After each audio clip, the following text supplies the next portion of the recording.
And we have spring football this weekend. UK starts it off on Saturday, 1 p.m. Auburn and A&M, both at 2. You can catch a lot of these on ESPN Plus. And welcome back. Always great to welcome to our show. Welcome back to our show, Michael Bratton from that SEC podcast. Michael, thank you. We have spring games coming up. Everybody is ready to start digging into college football. As you go through your daily work, what has been the biggest topic since we left Indianapolis nearly 3 months ago? Well, of course, Paul, this time of year, we're all talking NIL. We're talking the transfer portal. It's a new era in college football. And, we really, truly are in uncharted waters. So I think that's the biggest thing because I think that's a way, and I think we've already seen it in the SEC. Alabama and Georgia, we know they dominate, but I'm starting to see these teams that are traditionally the last couple of years at the bottom of the league, like Arkansas, like Kentucky, like Ole Miss, even Tennessee last year, taking a big jump up thanks to the transfer portal, and now through NIL, looks like Texas A&M maybe joining that elite class. Yeah, Michael, it's always interesting to see teams come up. The problem is this, and you know it.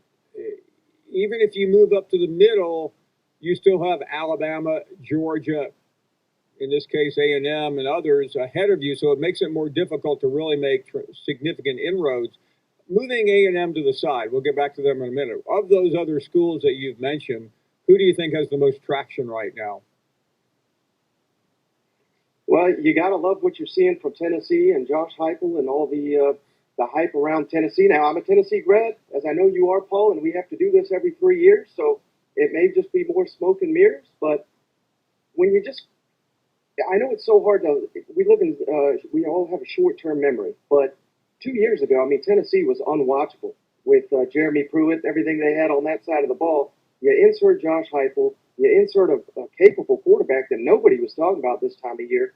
Now, fast forward a year later, Hendon Hooker may be a legitimate Heisman contender. I think that offense in year 2 under Josh Heupel is going to cause a lot of problems for the rest of the SEC. So I throw them in the mix.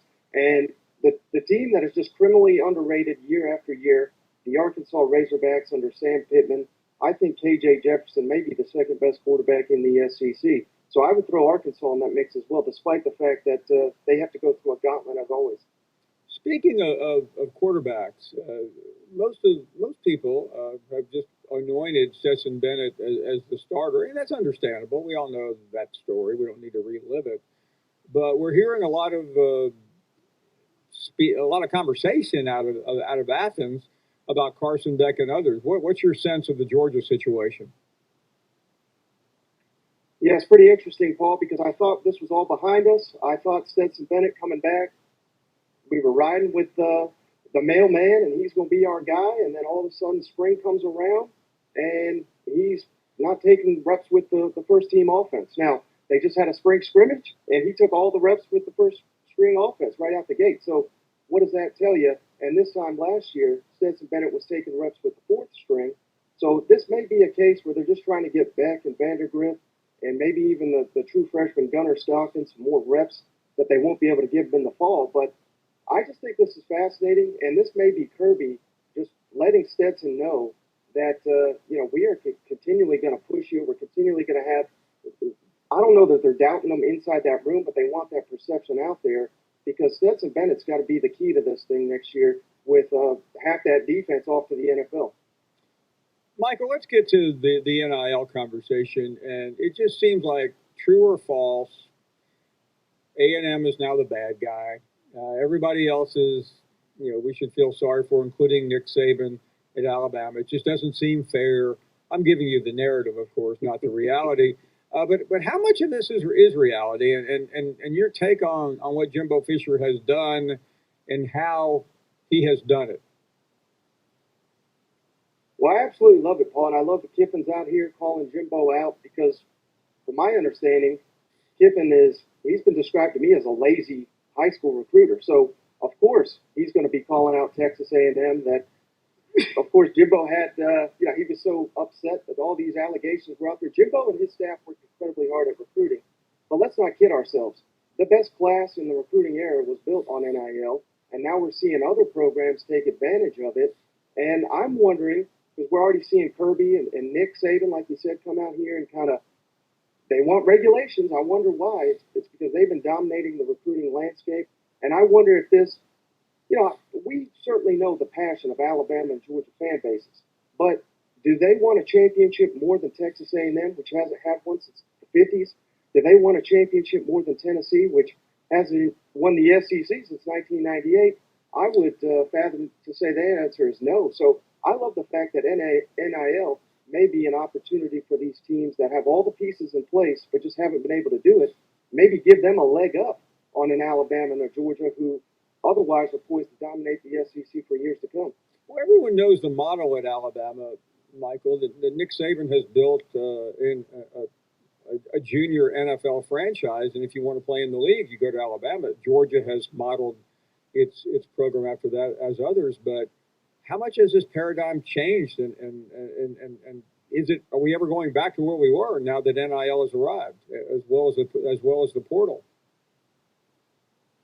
No, I don't think so, Paul. And I think the last time I was on your show, I threw out the number 5 to 10 million for Arch Manning, and I think you almost fell out your chair. Now, there's already reports of another quarterback, or another prospect, I should say, quarterback they didn't specify, getting 8 million. So just imagine what Arch Manning is going to potentially get. I don't think he's going to pick a school because of NIL, but the moment he signs for it, commits to a school, he's going to have those opportunities.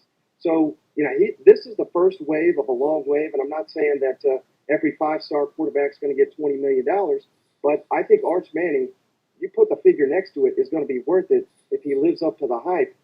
So, no, I don't think this is slowing down at all. And speaking of Arch Manning, I mean, we get a question a day, and nobody knows, but it just seems like the media has framed three schools for the most part, and that's Texas, Georgia, and Alabama. Ole Miss is the de facto candidate. What do you hear in relation to, I don't know, you tell me, but I don't remember a recruit who has been more heavily coveted than him. I'll tell you the same thing everybody else says, Paul. As soon as he leaves campus, he loved it, loves the coaches, growing relationship, but nobody knows because they're not speaking and they're not giving the intel to these people. So it makes sense, like you said, Nick Saban. The path to the NFL is there for Arch Manning. The path is also there at Georgia, and those programs have put players into the NFL at a higher clip than just about anybody. Steve Sarkisian, we know what he did for Alabama. So the blueprint is there for Arch Manning. And like you said, Ole Miss, again, I question whether the Mannings, their faith in Lane Kiffin, not only to stick around, but who knows what in the world he's going to say. But I do think a decision is coming because I'm not one of these people that reads too much into Twitter and all this, but Arch Manning has signed up for a Twitter, and he's not tweeting out there. I think this is just going to be, the Manning family running it for NIL purposes. But I think they put that out there because a decision is coming in the near future. Hey, Mike, I want to ask you about that relationship. I alluded to it. You said something, and Ole Miss fans, get very upset when somebody seemingly doesn't give them enough respect. We all know what Lane Kiffin's done. That's beside the point. But it just doesn't feel like that's a natural fit. I vaguely remember some conversation when Lane got the job. I don't know exactly what the relationship is. I was on that campus a couple of months ago when Eli Manning was honored, his number retired, and Lane Kiffin did all the things you have to do. But what do you sense about that relationship between the Manning family and Kiffin?